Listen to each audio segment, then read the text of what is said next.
This is Michael Pratt.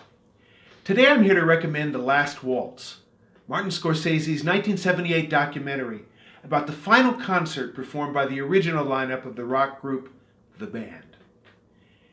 In addition to its protagonists, the film features a galaxy of prominent rock musicians from the 1960s and 70s, including subsequent Rock and Roll Hall of Fame inductees Eric Clapton, Bob Dylan, Neil Young, Joni Mitchell, Van Morrison, and members of the Rolling Stones and the Beatles. Scorsese's film set a high standard for subsequent rock documentaries, and it remains exciting viewing today. In its classic incarnation, the band consisted of 4 Canadians: Richard Manuel, Rick Danko, Garth Hudson, Robbie Robertson, and a drummer from Arkansas, Levon Helm. They began as a backup band for the rockabilly singer Ronnie Hawkins, and later backed Bob Dylan during the first tours that he made after abandoning the folk idiom of his early albums for a more jarring electric sound. In 1968, now operating under the name of The Band, they released a debut album entitled Music from Big Pink. While the record was a commercial success, its tightly crafted, yet loose, unself-indulgent songs also had a profound impact on many of the band's fellow rock musicians. Eric Clapton, then a member of the trio Cream, felt so drawn to the songs on Music from Big Pink that he later claimed to have made desultory efforts to join the group. By 1976, after 16 long years on the road, the band had developed significant personnel problems, and Robertson, the lead guitarist and principal songwriter, had grown weary of touring. The group decided to hold a farewell concert at the Winterland Ballroom in San Francisco and to ask Scorsese, a close friend of Robertson's, to film the event.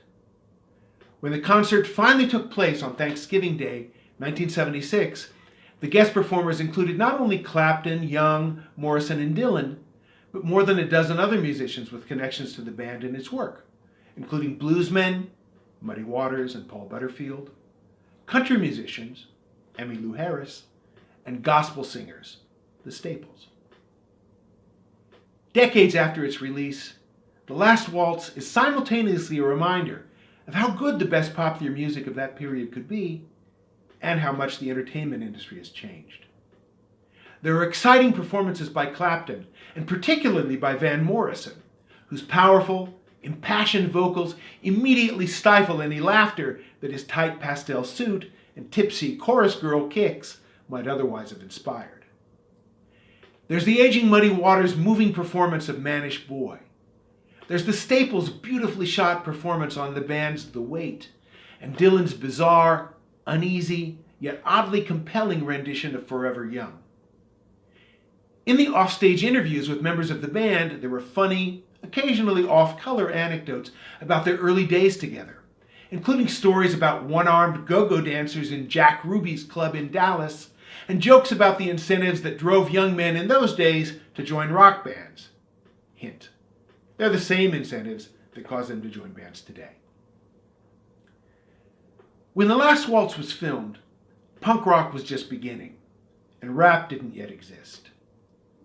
No one imagined how quickly new genres and subgenres and taste niches would proliferate in the wake of the digital revolution, or just how easy it might become for even memorable work to disappear without a trace into the depths of the digital ocean.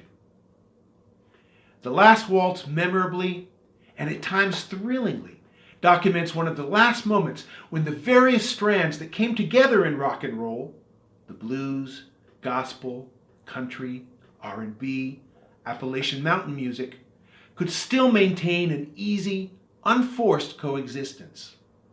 If you see it, and you really should, remember to follow the advice on the title card in the first frame. This film should be played loud.